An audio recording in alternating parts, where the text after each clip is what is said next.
ये लोग जान के किए हैं। उमेश पाल को तथा हमारे जवान को गोली मारते हुए देखा जा सकता है।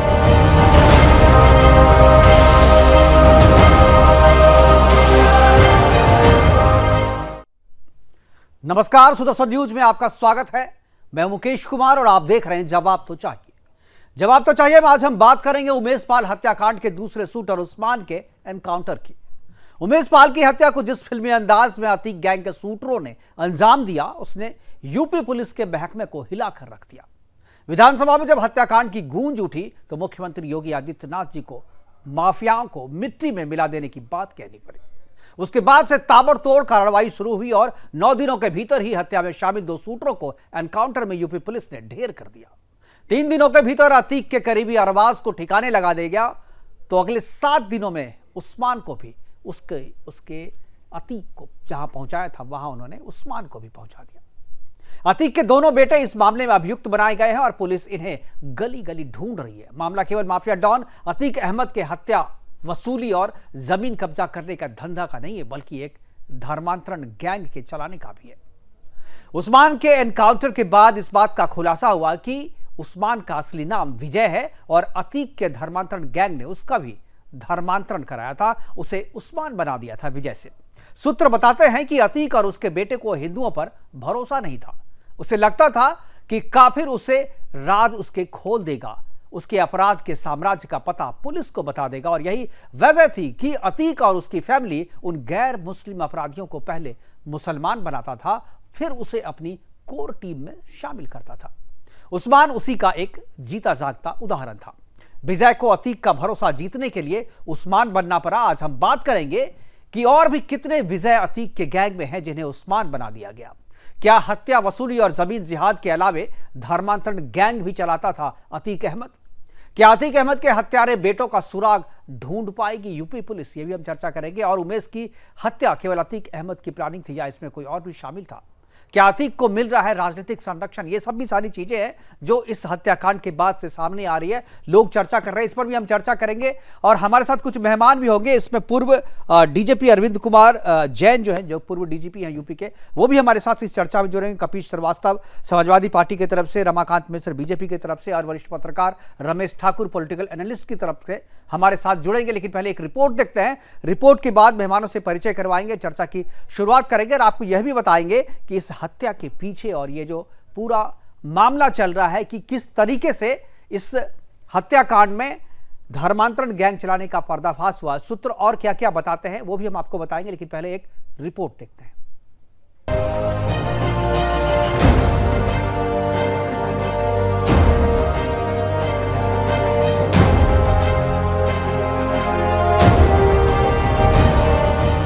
प्रयागराज की कौंधियारा पुलिस ने आज सुबह 4 बजे उस्मान को लालापुर में एनकाउंटर में मार गिराया। वो अतीक गैंग का वो शार्प शूटर था जिसने उमेश पाल पर सामने से पहली गोली चलाई थी। पूरी वारदात एक सीसीटीवी कैमरे में कैद हुई थी। उसे पकड़ने के लिए उस पर 50,000 रुपए का इनाम रखा गया था। उमेश पाल हत्याकांड में पहली गोली चलाने वाले उस्मान के एनकाउंटर के बाद अब धर्मांतरण का एंगल सामने आया है। इस संबंध में law and order ADG Prashant Kumar ने संज्ञान लिया है। उन्होंने कहा कि इस बात की जांच हो रही है कि शूटर विजय चौधरी उस्मान कैसे बना। अभी तक सामने आई जानकारी के अनुसार अतीक अहमद के बेटों ने विजय चौधरी की वफादारी को देखते हुए उसे उस्मान नाम दिया था। उस्मान बेहद शातिर अपराधी था। जब वो अहमद गैंग IS 227 में शामिल हुआ था तभी उसे उस्मान नाम दिया गया था। कथित तौर पर चौधरी का उस्मान नाम रखने के वक्त अतीक अहमद ने ही उसका धर्म परिवर्तन भी कराया था। अब पुलिस इस मामले में जांच कर रही है। Law and order ADG Prashant Kumar ने कहा कि शूटर की वजह से उस्मान बनने का मामला हमारे संज्ञान में है। वहीं अब सवाल ये भी खड़े हो रहे हैं कि क्या विजय उर्फ उस्मान ने अपना सच घर वालों को बताया था, जिसे उसके घर वाले छिपाने का प्रयास कर रहे हैं, या फिर आतंक का पर्याय बन चुके अतीक का खौफ और दबाव उस्मान के घर वालों पर इतना है कि वो सच बताने से कतरा रहे हैं। ये तो जांच की बात ही पता चल पाएगा कि विजय चौधरी से उस्मान बनने तक का क्या खेल हुआ। Bureau report, Sudarshan news.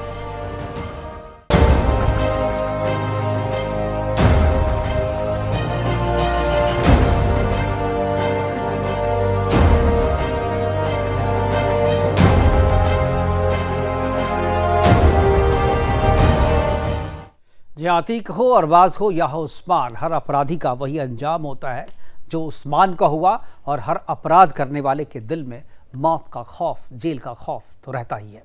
करेंगे चर्चा की शुरुआत। हमारे साथ कुछ मेहमान जुड़ गए हैं। अरविंद कुमार जैन जी हैं, पूर्व डीजीपी है उत्तर प्रदेश के, आपका भी स्वागत है। कपीश श्रीवास्तव जी, आपका भी स्वागत। रमाकांत जी, आपका भी। और रमेश ठाकुर जी, आपका भी स्वागत है। और चर्चा की शुरुआत मैं कपीश जी से करना चाहूँगा। कपीश जी, ये जो पूरा मामला है, जिस दिन एनकाउंटर हुआ, जिस दिन हत्या हुई, उसके बाद 3 दिन के भीतर में पहला एनकाउंटर, उसके 7 दिन के बाद दूसरा एनकाउंटर, और अभी भी जो है अपराधियों की तलाश जारी है। हो सकता है प्रोग्राम खत्म होते होते आपको तीसरे चौथे की भी जानकारी मिल जाए। ये जिस तरीके की बातें चल रही है और जिस तरीके से एनकाउंटर हो या अपराधियों को पकड़ लेने की बात हो, उसके बाद जिस तरीके से राजनीति शुरू होती है, जिस तरीके से बयानबाजी शुरू होती है, क्या आपको लगता है कि मिट्टी में मिला देने वाले बयान के बाद से जिस तरीके से पुलिस एक्टिव हुई है उत्तर प्रदेश में, लगता है कि सही में अपराधियों को मिट्टी में मिला दिया जाएगा और अपराधियों के दिल में, माफियाओं के दिल में जो खौफ है, वो खौफ जो है वो जिंदा रहेगा और वो जिंदा रहना चाहिए? कपीश जी। मुकेश जी, सबसे पहली बात तो हम आपको ये कहेंगे, देश में संविधान के अनुसार गृह विधान से तमाम विधियां बनी है और एक सभ्य समाज में रेमेडी कानून के तहत कार्रवाई और उसके छोटे गैंग से लेकर बड़े व्यक्ति तक पहुंचने का एक कड़ी होती है जिससे किसी अपराध को नष्ट नाबूद किया जाता है। लेकिन सस्ती लोकप्रियता हासिल करने के लिए आप गैर संवैधानिक शब्दावलियों का इस संविधान के पद पर बैठे हुए लोग भी यूज करते हैं और सस्ती लोकप्रियता की तालियां बजवाते हैं। लेकिन ये सभ्य समाज में अनुचित चीज है। क्या सस्ती लोकप्रियता क्यों कह रहे हैं आप? मंदिर में कौन सा चुनाव जीतना है? आपने पूछा, मैं आपको जवाब दे रहा हूं।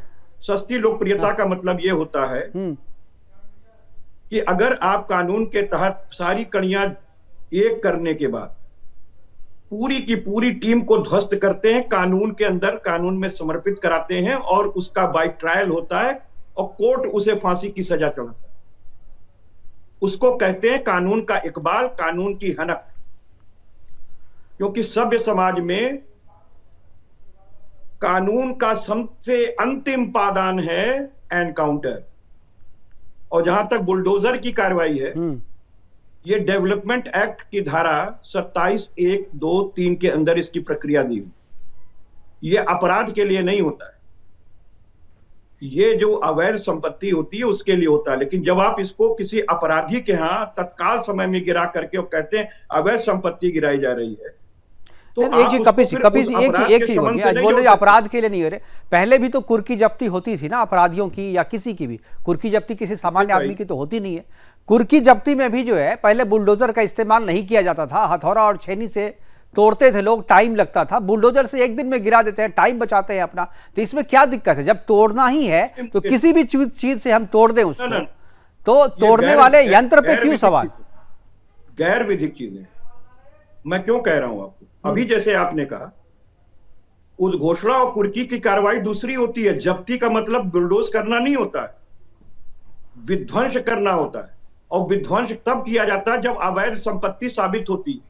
भाई साहब, या उस जब आप पे नॉन वेलेबल वारंट अगर हो जाएगा आपका, आप फिर भी अगर कानून के सामने नहीं आएंगे तो उसके बाद तो कुर्की जब्ती होगी। या कुर्की जब्ती होगी, दरवाजा खिड़की सब उठा के ले जाते हैं, तो दरवाजा खिड़की आप कैसे ले जाएंगे? तोड़ के ही ले जाएंगे ना। मत बताइए। हाँ। आपके सामने जैन साहब बैठे हुए हैं, पूछिएगा कितनी कुर्की में दरवाजा उखाड़ के ले गए। भाई आप जैन साहब से पूछ लेते हैं, लेकिन मैंने तो अपनी आंखों से देखा है। अरे मैंने अपनी आंखों से देखा है, दरवाजा खिड़की उठा करके सिवार में ले जाती है पुलिस। बहुत सारी जगहों पर मैंने देखा है। जैन साहब बताएंगे। बिल्कुल बिल्कुल। अरविंद कुमार जैन साहब से मैं जानना चाहूंगा। जैन साहब, ठीक है, मैं आपने कहा है ना, आपने कहा कपीश जी एक बार जैन साहब के पास चलते हैं ना। कुर्क जो है उसकी संपत्ति का कागज होता है, कुर्क उसकी संपत्ति होती है। भाई तो दरवाजा खिड़की भी संपत्ति में ही आता है ना, वो मुफ्त में नहीं लगाया जाता। अगर जंगम संपत्ति का उखाड़ करके ले जा रहे हैं ये कहते हुए कि आप कुर्की और जब्ती की कार्रवाई कर रहे हैं। भाई साहब, वो ईंट पत्थर भी जो घर में लगा हुआ है ना, वो भी संपत्ति है। दरवाजा खिड़की भी संपत्ति ही है। सीडी भी नहीं आती है और उसको वो दूसरी चीजों से जोड़ते। चलिए ठीक है, डीजीपी साहब से एक बार पूछ लेते हैं। अरे भाई, सीआरपीसी की सेक्शन 80 दूसरी चीज है। नहीं ठीक है सर, आप वकील हैं, हमको मुझे पता है, आप फंसाने की कोशिश करेंगे। डीजीपी साहब से, कपीश जी एक बार डीजीपी साहब से पूछ लेते हैं ना। डीजीपी साहब से पूछ लेते हैं, जानकारी है, अनुभव है इनके पास, काम किया इन्होंने। प्रयोग ना करें मुफ्ती जी, आप एक ऑनर्ड पत्रकार हैं, कम से कम गलत शब्दावलियां प्रयोग ना। नहीं, गलत शब्दावली करें तो वो जैन साहब को बोलने दीजिए ना, वो बोल देंगे गलत तो मैं मान लूंगा मैं गलत हूँ। जैन साहब, प्रवक्ता की हैसियत से आपको कह रहा हूँ, प्रवक्ता नहीं, आपको जो आपके हिसाब से नहीं बोले वो बीजेपी का प्रवक्ता हो जाता है, सरकार का प्रवक्ता हो जाता है। ठीक है, मुझे इसमें कोई आपत्ति नहीं है, आपको जो बोलना है बोल लीजिए। कपिल जी प्लीज तो बारी बारी साहब, और भी दो हमारे 3 मेहमान हमारे साथ हैं। एक बार अरविंद जी, एक बार अरविंद करने की क्रिया को करते हैं और एविडेंस को कलेक्ट करने ठीक में है, माहिर ठीक होती है, पुलिस। ठीक है, अरविंद सर को एक बार लेकिन कुछ सुन लेते हैं ना, वो बताएंगे ना। करती है। ठीक है, मैं बताऊंगा ना सर, मैं बताऊंगा अरविंद जी। ठीक है, अरविंद जी, क्या होता है बुलडोजर चलाने से जिनको परहेज है या बुलडोजर चलाने का जो विरोध करते हैं, क्या आपको लगता है कि बुलडोजर और जो कुर्क की जाती है, संपत्ति की जाती है, कितना फर्क होता है? क्या कुर्क होने में या कुर्क करने में संपत्ति को बुलडोजर का इस्तेमाल किया जाना जायज है? देखिए, जो आप जिस संपत्ति की आप कुर्की और जब्ती की बात कर रहे हैं, वो 82-83 की कार्रवाई होती है सीआरपीसी के अंतर्गत। 82-83 की कार्रवाई में जो आपने कहा कि खिड़की दरवाजे ले जाते हैं, वो मैंने भी देखा है। जो बड़े अपराधी हैं उनके घर को बिल्कुल आर पार कर दिया जाता है कि आप इधर से घुसे उधर से निकल जाएं। बिल्कुल, ये खिड़की दरवाजे में निकाल के ले जाना, चल अचल संपत्ति की कुर्की में ये कार्रवाइयां होती हैं। पुलिस के द्वारा जब सख्ती की जाती है, बड़े अपराधियों पे कार्रवाई होती है, डकैतों पे होती है, तो इस तरह की कार्रवाई होती है। जो ये कार्रवाई हो रही है, ये इसमें पुलिस को कोई अधिकार नहीं है, इसमें डेवलपमेंट अथॉरिटी को अधिकार है। प्रयागराज डेवलपमेंट अथॉरिटी ने अपनी सुरक्षा के लिए, अपने कर्मचारियों के लिए सिक्योरिटी कवर की मांग की है और पुलिस ने उनको सिक्योरिटी कवर दिया है। और सिक्योरिटी कवर के साथ डेवलपमेंट अथॉरिटी की टीम्स ने जाकर सेक्शन 27 के तहत जो फाइलें कंप्लीट हैं, जिनमें पहले से नोटिस इशू हो चुके हैं, उनमें जो है उन्होंने ध्वस्तीकरण के आदेश दिए हैं, क्योंकि इलीगल कंस्ट्रक्शंस हैं। इलीगल कंस्ट्रक्शंस ये ऐसे लोगों के हैं जो कि बाहुबली के करीब हैं, इसलिए अब तक ये संपन्न नहीं हो पाया। और बगैर पुलिस संरक्षण के, बगैर पुलिस कवर के ये संभव भी नहीं था कि प्रयागराज में जिन एरियाज में ये कंस्ट्रक्शन है, मैं पढ़ा हूं इलाहाबाद यूनिवर्सिटी में, वहां पर जाकर प्रयागराज डेवलपमेंट अथॉरिटी का बगैर फोर्स के ये कर पाना संभव भी नहीं है। तो वो फोर्स की मांग करते हैं, फोर्स उनको दिया जा रहा है। ये सेक्शन 27 के तहत इसका प्राविधान है urban planning and development act में, और उसी के तहत ये कार्रवाइयां जो हैं वो की जा रही हैं। केवल पुलिस उनको प्रोटेक्शन प्रदान कर रही है। बिल्कुल बिल्कुल, ये अवैध संपत्ति तोड़ने में पुलिस का सीधा कोई हाथ नहीं। मैं ये कह भी नहीं रहा, मैंने तो बता, जो कुर्क जब संपत्ति होती है तो दरवाजे खिड़की ले जाए जाते हैं, और पहले के उदाहरण हैं, आपने भी कहा। आप कभी भी, मुझे लगता है कि संतुष्ट हो गए होंगे। वो अपराधी से इसको आप जोड़ नहीं सकते हैं, जिस तरीके से सस्ती नहीं, अतीक जैसे अपराधी को अगर, अतीक जैसा अपराधी अगर जेल में नहीं होता, अरे कपिल जी, अगर अतीक जैसा अपराधी जेल में नहीं होता, भगोड़ा होता, तो उसकी भी संपत्ति कुर्क होती। नहीं, अगर मैं, अरे सर कपिल जी, अब जबरदस्ती की बात कर रहे हैं आप, जबरदस्ती आप बात कर रहे हैं। संपत्ति की सजा होती है, वो किसी माफिया की सजा नहीं है, किसी अपराध की सजा नहीं है। नहीं, मैं अपराध की सजा नहीं है, लेकिन अगर अतीक तो अभी जेल में है, अतीक अभी जेल में है, अभी प्रशासन की गिरफ्त में है। कपिल श्रीवास्तव का भी अगर अवैध निर्माण होगा तो उसी, ये अवैध निर्माण वाली बात नहीं है भाई साहब, केवल अवैध निर्माण की बात नहीं है। आप जबरदस्ती, आप लोग अपनी वकालत का इस्तेमाल जो है ना सब जगह मत कीजिए। आप मौत की सजा मिलेगी 302 में, या आजीवन कारावास मिलेगी अगर आपको। चलिए ठीक है, लेकिन बात हम लोग बुलडोजर की नहीं कर रहे थे, बात हम लोग उस्मान की कर रहे थे, एनकाउंटर की कर रहे थे। और एनकाउंटर जो हुआ है उस पर सवाल उठाया जा रहा है, उस पर हम बात करेंगे। और एक बार रमाकांत जी के पास जाएंगे। रमाकांत जी, क्या आपको का जो सवाल उठाए जा रहे हैं, क्या जवाब देंगे आप एनकाउंटर पे?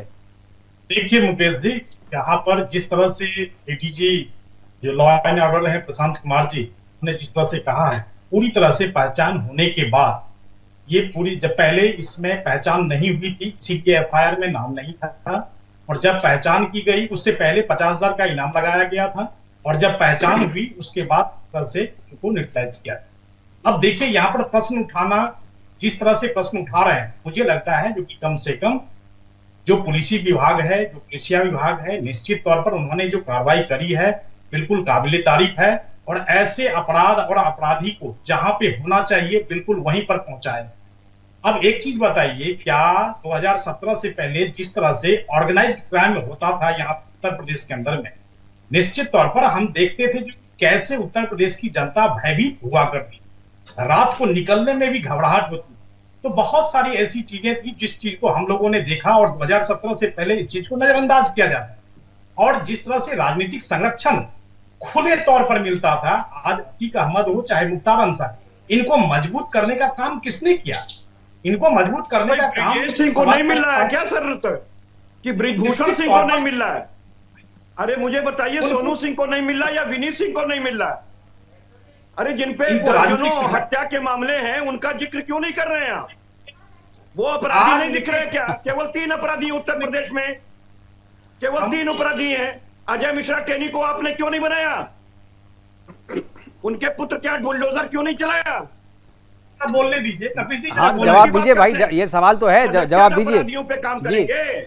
80 की लिस्ट है आपके पास। जो अजय मिश्रा टेनी की बात कर रहे हैं। मैं मुकेश जी आपकी बातों पर आता हूँ। मैं अजय मिश्रा टेनी के ऊपर में जब ठीक है, लेकिन अभी तो सवाल, अभी कपिल जी और रमाकांत जी और रमेश ठाकुर जी ये सीधा संरक्षण दे रहे हैं। ये अपराधियों की पार्टी है। नहीं संरक्षण वाली बात नहीं, मेरा सवाल कुछ और है। मैं अपने पद एक बार कपिल जी रमाकांत जी एक बार मेरा सवाल, रमाकांत जी मेरा सवाल ये है, पूछिए इनसे। कपिल जी रमाकांत जी एक बार सवाल तो सुन लीजिए सर। मीठी गोली से हुई है। सवाल करिए मुकेश। एक मेरा सवाल है कि उस्मान विजय को जिस तरीके से उस्मान बना दिया गया और जिस तरीके से माफिया राज अतीक चलाता था अपना, और अभी भी चला रहा है जेल में जाने के बाद भी, और जो बातें जो सोर्स जो बता रहे हैं कि हिंदुओं पे अपने उनकी अतीक की जो टीम थी, अतीक का जो गैंग था, उस गैंग में हिंदू अपराधी भी थे, लेकिन पहले उसका धर्मांतरण कराया जाता था, फिर उसको अपनी कोर टीम में लाया जाता था, फिर उसे असाइनमेंट मिलता था। अगर आपने धर्म परिवर्तन नहीं किया है तो आप उसके लिए टीम में तो हैं, लेकिन वो आप पे यकीन नहीं कर रहा है। ये एक उससे भी जो अपराध वो कर रहा है उससे बड़ा अपराध है कि आप जो है पूरे एक अपराध वाली टीम को भी कम्युनल बेसिस पे डिवाइड कर रहे हैं और वहां भी धर्मांतरण का धंधा चला रहे हैं। तो क्या अपराध में भी जिस तरीके से अतीक अहमद चलाता था, क्या इस एंगल पे भी जांच होनी चाहिए? क्या यूपी पुलिस को इस बात की जानकारी थी, या ये तो अतीक अहमद का अभी उदाहरण आया है, इससे पहले और भी जो माफिया डॉन है जो कि गैर हिंदू हैं, क्या वो लोग इस आधार पे, धर्म के आधार पे भी गैंग चलाते हैं? देखिए मैं मुकेश जी जवाब दूं मैं जी। देखिए प्रशांत कुमार जी ने बिल्कुल स्पष्ट रूप से कहा है इस चीज को, जो कि धर्मांतर हुआ नहीं हुआ इसकी भी जांच की जाएगी, बिल्कुल स्पष्ट तरीके से कहा है। अब एक चीज बताइए, अतीक अहमद ऑर्गेनाइज्ड क्राइम करता था, ये कोई छोटा मोटा क्रिमिनल नहीं था, ये बहुत बड़ा क्रिमिनल था, जिसमें कहते हैं जो कि इनके केस को सुनने के लिए 8-9 जज बदल दिए गए, या जज बदल नहीं दिए गए, जज ने अपने आप को अलग कर लिया था, अलग कर बहुत सारे जज तो अपने। लेकिन ये सवाल मेरा रमेश ठाकुर जी से था, ये सवाल मैंने रमेश ठाकुर जी से किया था, उसके बाद रमाकांत जी में आऊंगा। रमेश ठाकुर जी बहुत देर से सुन रहे हैं और इस तरीके के मामलों में बड़ी बारीक नजर रखे रहते हैं। रमेश जी, क्या सही में यूपी में गैंगस्टर भी जो है वो भी धर्म के आधार पे अपनी टीम बनाते हैं? नहीं मुकेश जी, जो ये खबरें आ रही हैं, जो चीजें तस्वीरें आ रही हैं, तो बिल्कुल आपका कहना 100 आने बिल्कुल सच है। ये बड़ी दुर्भाग्य वाली चीजें हैं। अभी नया ये पूरे एपिसोड में एक नया एंगल निकल आया है कि विजय कैसे उस्मान बना। उस्मान जो मारा गया है वो विजय बनने में उनके पीछे की क्या चीजें रही हैं, एक एंगल जांच का हो गया पुलिस का। बिल्कुल। लेकिन अभी सवाल ये उठता है कि इनकाउंटर पे सवाल उठ रहे हैं, तो मुकेश जी कोई ऐसा हिंदुस्तान का इनकाउंटर नहीं है जिसपे सवाल ना उठे, और उठते रहेंगे, आगे भी उठते रहेंगे। लेकिन सबसे बड़ी बात ये है, ये जो पूरा मामला इसमें हुआ है, देखिए कानून की किताब क्या कहती है, कानून के जानकार क्या कहते हैं, लेकिन कानून जब धरातल पे आता है उसकी परिभाषा बदल जाती है। मुझे लग रहा पूर्व डीजीपी साहब, जैन साहब बैठे हुए मेरी बात से इत्तेफाक रखते हैं। जब कानून जो अपराध जो होता है वह पानी पार कर जाता है, सारी हदें पार कर जाता है, तब इनकाउंटर का जवाब वो बनाया जाता है कि अब इनकाउंटर कर देना चाहिए। अब होता क्या है, हालांकि कानून ये कभी इजाजत नहीं देता किसी की जान ले लो, तुरंत ही आप जान ले लो, लेकिन मजबूरी हो जाती है। अब जैसे आपने कहा कुर्की वाली, जब्ती वाली जो बताया, देखो एक सामान्य प्रक्रिया है, बड़े अधिकारियों पे ये कुर्की और जब्ती की जो प्रक्रिया बिल्कुल अलग है। हम आप पे 145 की धारा लागू होती है, एसडीएम लेवल से शुरू होती है, एसडीएम पे जांच होती है, कोर्ट में चीजें चलती हैं, तो धारा पूरी बदली हुई हैं। लेकिन ये सारी चीजें जो आज हुई हैं देखने को मिल रही है, एक बात तो मुकेश जी बिल्कुल तय हो गई है, बिल्कुल पानी की तरह साफ हुई है। जो योगी आदित्यनाथ ने सदन में कहा वो कर दिखाया और होती रही है। इस तरह की चीजें मुझे लग रहा पूर्ववर्ती सरकारों में भी अगर होती इस तरीके से, जो संगठित जो अपराधी हैं, अपराध करते हैं, तो ये तस्वीर आज हमें देखने को नहीं मिलती। बिल्कुल एनकाउंटर पे हमेशा से सवाल उठते हैं। बिल्कुल सही कहा आपने रमेश जी कि कोई भी एनकाउंटर हो सवाल उठते हैं, लेकिन इनकाउंटर जायज़ है या जायज़ नहीं है इस बात को कोई तय नहीं कर सकता। डीजीपी साहब हमारे साथ हैं, मैं चाहूँगा कि आपका टेक बड़ा इंपॉर्टेंट है, लोग आपकी बात पे ज़्यादा यकीन करेंगे। पुलिस जब इनकाउंटर करती है तो उनकी मनोदशा क्या होती है और क्या ऐसा सिचुएशन हो जाता है कि इनकाउंटर मजबूरी हो जाती है या इनकाउंटर सही भी होता है? क्योंकि इनकाउंटर नाम जहन में आते ही लगता है कि ये शायद तो ये गड़बड़ है, वो सही नहीं होगा, क्रिएट किया गया होगा। जैन साहब, क्या एनकाउंटर के बारे में आपके अनुभव क्या है? देखिए, मैं इस संबंध में स्पष्ट करना चाहूंगा, कोई भी पुलिसकर्मी आज की तारीख में ये जोखिम कतई नहीं उठाना चाहता है कि किसी को फेक एनकाउंटर में मार दे। देखिए, जो परिस्थितियां आज की तारीख में उत्तर प्रदेश में हैं, जो सख्ती कर रही है योगी गवर्नमेंट और पुलिस के द्वारा, उसमें इस प्रकार की एक गंभीर घटना को कारित करना जिसमें कि 2 गनर अपनी जान गंवा चुके हैं और एक राजूपाल हत्याकांड का मुख्य गवाह उसमें जान उसकी गई है। ऐसे में जो ये क्रिमिनल्स हैं, ये समझ लेना कि ये कोई जाएगा, इनको कॉलर पकड़ के ले आएगा और ये सरेंडर कर देंगे, ये सोचना उचित नहीं है। ये सब क्रिमिनल सब फरार थे, इनको मालूम है, एक पहले मारा जा चुका है मुठभेड़ में अरबाज। इनको मालूम है कि पुलिस जो है पीछे लगी हुई है और एक अपराधी के पीछे जिन शूटर्स को आइडेंटिफाई किया है, कई टीमें लगी हुई हैं। एसटीएफ भी काम कर रही है, एसओजी भी काम कर रही है, क्राइम ब्रांच की टीम भी लगी है, एटीएस की भी कुछ टीमें वहां लगाई गई हैं, जो कि जो है वो तरह तरह के जो इनके रिश्तेदारियां हैं, विटनेसेस हैं, कौन कौन इनके करीबी रहे हैं, कॉल डिटेल्स वगैरह से खंगाल के सब उसको किया, उस पर कार्रवाइयां चल रही हैं। बिल्कुल। तो ये कहना कि मुठभेड़ हो गई, ये बहुत डेस्परेट क्रिमिनल्स हैं जिनके द्वारा ये बड़ा डेस्परेशन में ये घटना की गई है। और इसमें मुझे कोई इसमें आश्चर्य नहीं होगा अगर ऐसा क्रिमिनल पुलिस के ऊपर फायरिंग करता है और पुलिस उसका जवाब देती है। बिल्कुल, आजकल तो दिल्ली में सर स्नैचर्स जो हैं वो पुलिस पे अटैक कर दे रहा है, स्नैचर्स मार दे रहे हैं, गोली मार दे रहे हैं, चाकू मार दे रहे हैं, तो अपराधी तो अपराधी है। बिल्कुल जी, ये जो घटनाक्रम हुआ है, 2 गनर्स को मारना कोई मामूली घटना नहीं है। ये जो विकास दुबे की घटना हुई थी जिसमें कि 7-8 पुलिस हमारे अधिकारी कर्मचारी शहीद हुए थे, उसके बाद ये एक पहली बार इस प्रकार का चैलेंज उत्तर प्रदेश पुलिस के सामने आया है। पुलिस ने उस चैलेंज को एक्सेप्ट किया है और पुलिस अपना कार्य कर रही है। 2 अपराधी अकाउंट फॉर हो गए हैं, 1 आध पकड़े गए हैं जिन्होंने की कॉन्स्पिरेसी में थे, कुछ जेलों में बंद हैं, साबरमती जेल में बंद है, बरेली जेल में बंद है। तो ये कार्रवाइयां निरंतर चल रही हैं और अभी तो ये चलेंगी। और देखिए, जो नहीं पकड़ा जाएगा उसकी, जैसा कि कपीश जी ने कहा कि उनकी फिर कुड़की की कार्रवाई होगी, 82-83 होगी। जो नहीं पकड़ा जाएगा उसके खिलाफ मफरूरी में चार्जशीट लगेगी। पर यह कार्रवाई अभी लंबा चलेगी, टीमें बनी हुई हैं।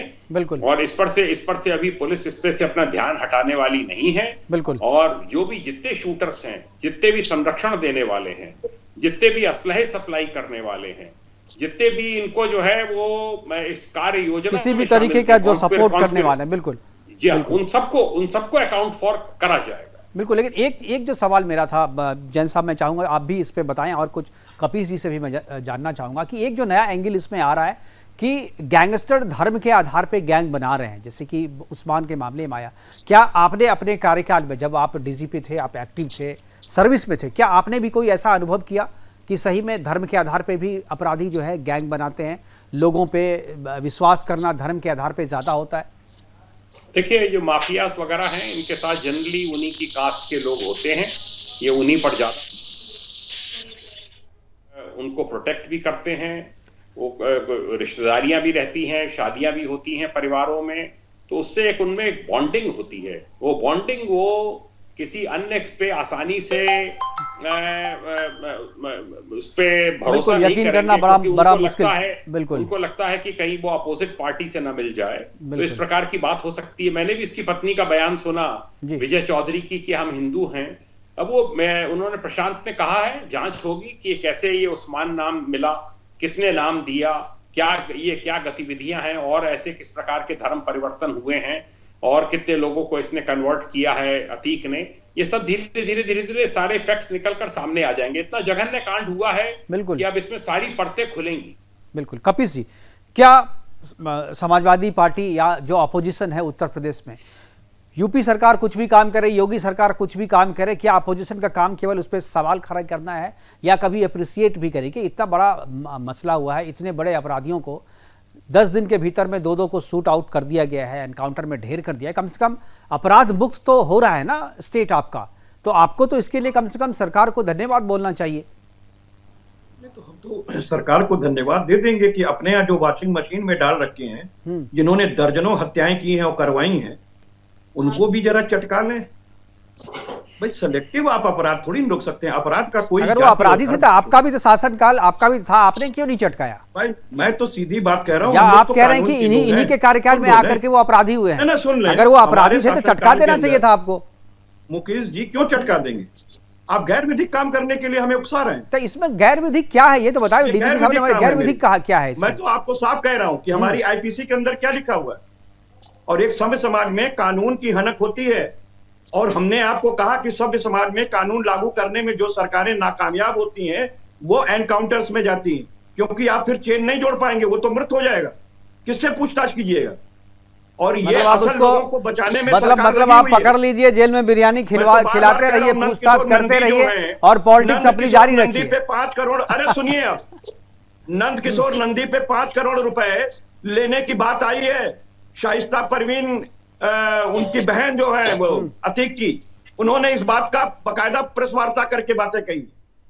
मैं तो एक बात यह कह रहा हूं कि मीठा मीठा गपगप और कड़वा कड़वा थू नहीं करता है। This is the matter of investigation. आप इन्वेस्टिगेशन कीजिए, लेकिन चेन जोड़िए। किसी को गोली मार देना कानून नहीं होता है। और ये भी जान लीजिए कि हर एनकाउंटर की जांच होती है, मजिस्ट्रियल जांच भी होगी। और मैं एक बात और भी कह रहा हूं, ह्यूमन राइट कमीशन ने 28 पूरे भारत के अंदर एनकाउंटर की जांच की, जिसमें कि 17 उत्तर प्रदेश में योगी राज के अंदर फर्जी पाए और 28 करोड़ रुपए की भाई कश्मीर में तो वो कर नहीं सकते ना, कश्मीर में जेनोसाइड की तो वो जांच कर नहीं सकते, तो वो अब ऐसा ही करेंगे। ह्यूमन राइट्स वाले को तो ह्यूमन राइट्स कौन से, आप एक संवैधानिक संस्था की बात नहीं मानते, आप पत्रकार। अरे भाई तो भाई संस्था की मैं तो कह रहा हूँ भाई, तो कश्मीर में जेनोसाइड नहीं हुआ क्या? वहां भी तो होना चाहिए ना। कश्मीर में लोग नहीं मर रहे हैं क्या? हम कहाँ कह रहे हैं कि यूपी में कर रहे हैं वो गलत कर रहे हैं। मैं कह रहा हूँ कि यूपी में अगर सही कर रहे हैं तो कश्मीर में भी करे ना। वो पॉलिटिकली मोटिवेटेड नहीं होना चाहिए फैसला। सरकार नहीं, आप ये कह रहे हैं कि अगर कश्मीर में कुछ गलत हो तो उत्तर प्रदेश सरकार भी गलत करे। नहीं, ये तो आप कह रहे हैं, आप ये कह रहे हैं, ये तो आप कह रहे हैं, ये आप कह रहे हैं, हम क्या कह रहे हैं? वो कह रहा हूं कि ह्यूमन राइट कमीशन ने 28 पूरे भारत में एनकाउंटर की जांच की, करनी चाहिए सारे एनकाउंटर। मैंने भी बोला, रमेश ठाकुर जी ने भी बोला, जो एनकाउंटर पे सवाल उठते हैं, शक होता है, जांच कर लो, जांच कर लो। कौन कह रहा है जांच नहीं करनी? योगी राज में और बुलडोजर कहां चला? दीक्षित जी के घर, जिसमें घेर के झोपड़ी गिराई गई और 2 महिलाओं को जिंदा जला दिया प्रशासन ने। ये अपराध के वो गलत हुआ, हमने विरोध किया था और उसके लिए सरकार ने जो एक्शन लेना था वो लिया था, हमने विरोध किया था, वो गलत हुआ था। रमाकांत जी देंगे जवाब उसका, रमाकांत जी से पूछिए। जो आप कह रहे हैं वो बिल्कुल गलत हुआ था, वो बिल्कुल गलत हुआ था उसने। अरे भाई चला करके आप दोनों को मार के गिरा करके आप ये कह रहे हैं कि कानून का राज हो गया। ये कानून का राज होता है। आपने लाइफ टाइम इम्प्लीमेंट कराया। आप ये कह रहे हैं कि जिस माफिया ने कराया, आतंकवादी छुड़वाने का तो काम नहीं किया, इतने सालों से है, कोई आतंकवादी छुड़वाने का तो काम नहीं किया, लेकिन आज समाजवादी पार्टी की सरकार में आतंकवादी को छुड़ाने का काम किया गया। आज अपराधियों को कैसे सशक्त किया गया, कैसे अपराधियों को राजनीतिक संरक्षण दिया गया। आपके जो माननीय अध्यक्ष जी हैं अखिलेश यादव जी, गायत्री प्रजापति, जो कोर्ट से सजायाफ्ता है, उसके लिए आज अपनी संवेदना व्यक्त कर रहे हैं। अब बताइए उत्तर प्रदेश। ठीक है, हमारे पास समय की कमी। मैं आखिरी कमेंट अपने सारे पैनलिस्ट से लेना चाहूंगा। पहले रमेश ठाकुर जी। समाजवादी पार्टी गायत्री प्रजापति के लिए मतलब आंसू बहा रही है। संवेदना व्यक्त कर रही है, जिसको कोर्ट ने सजा दे दी है, और उसके बारे में कह रहे हैं आतंकवादी को छुड़वाने का काम किया आप लोगों ने। देखिए अपराधियों को तो आज तो कम से कम अपराधियों को सजा मिल रही है। आज कपीस जी कानपुर में जो हुआ आप कह रहे वो सही नहीं हुआ, वो गलत हुआ और उसके लिए सरकार ने बहुत ही तत्काल एक्शन लिया, तत्काल कार्रवाई की गई, पुलिस वाले को भेजा गया, सस्पेंड किया गया, जो भी हो सकता था विधि सम्मत। अभी तो आप कह रहे हैं विधि सम्मत, वहां पर विधि सम्मत सारी कार्रवाई हुई वहां पे ना। कानपुर में जो घटना घटी, कानपुर की घटना की जो भी जांच हो सकती थी वो जांच हो रही है, विधि सम्मत कार्रवाई जो है वो कार्रवाई भी वहां पे हो रही है। तो आपको तो उस पर यकीन करना चाहिए क्योंकि आप विधि सम्मत कार्रवाई का। ठीक, हमारे पास समय की कमी। आखिरी कमेंट के लिए रमेश जी के पास जाऊंगा। रमेश जी, नहीं किया हमने। रमेश जी आखिरी कमेंट। हमने उसको जी मुकेश जी, देखिए हर व्यवस्था और हर चीजें जरूरत के हिसाब से बनती हैं। अगर इस समय कार्रवाई हो रही है, कठोर कार्रवाई अगर हो रही है तो उसकी जरूरत है। मुझे लग रहा है कि इस समय किसी को राजनीति नहीं करनी चाहिए, कानून को अपना काम करते रहना चाहिए। अगर जो भी चीजें हो रही है उस पर राजनीति बिल्कुल नहीं होनी चाहिए। समाजवादी पार्टी की तरफ से कुछ नेताओं ने दबे मुंह से स्वागत भी करा है, ये नहीं मानना चाहिए। हो सकता है कपिस भाई को चीजें ना पता हो, और बसपा के कुछ नेताओं ने भी कहा कि जो हुआ सही हुआ है। देखो ठीक है, पूर्ववर्ती सरकारों में बहुत कुछ हुआ, लेकिन देर आए दुरुस्त आए। अब तो अपनी बुद्धि खोल लो कम से कम। अब जो चीजें हो रही हैं, बिल्कुल जो हो रहा है वो समाज के लिए सही हो रहा है, वो प्रदेश के लिए सही हो रहा है। और जनता को अगर लग रहा है कि सरकार सही कर रही है तो फिर विपक्ष कितना भी कुछ कहे कोई फर्क नहीं पड़ता, क्योंकि लोकतंत्र में असल मालिक जो है वो जनता होती है और जनता खुश है तो सब ठीक है। फिलहाल हमसे जुड़ने के लिए आप सभी मेहमानों का, अरविंद कुमार जैन जी आपका, कपिस श्रीवास्तव जी आपका, रमाकांत जी आपका और रमेश ठाकुर जी आपका बहुत बहुत धन्यवाद। आप जुड़े और अपनी बातें हमारे साथ साझा की। लेकिन एनकाउंटर के बाद जो सवाल उठने शुरू हुए हैं वो अभी चलेंगे, क्योंकि अभी 3-4 एनकाउंटर और होने बाकी हैं, क्योंकि पुलिस जो है उन अपराधियों को ढूंढ रही है, गली गली ढूंढ रही है, और कभी भी किसी भी वक्त जो है नई खबर आपके और हमारे समक्ष आ सकती है। और आपको इस एनकाउंटर का या जिस तरीके से अपराधियों का सफाया किया जा रहा है, जिस तरीके से शूटरों को शूट आउट में मारा जा रहा है, गिराया जा रहा है, उसकी तारीफ जो है सभी जगह हो रही है। जनता खुश है क्योंकि प्रदेश जो है वो अपराध मुक्त हो रहा है, और जनता खुश है तो लोकतंत्र में सब ठीक ठाक चल रहा है। फिलहाल अभी के लिए इतना ही, दीजिए इजाजत, नमस्कार।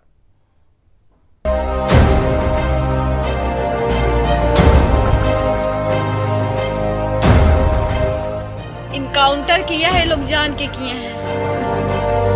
उमेश पाल को तथा हमारे जवान को गोली मारते हुए देखा जा सकता है।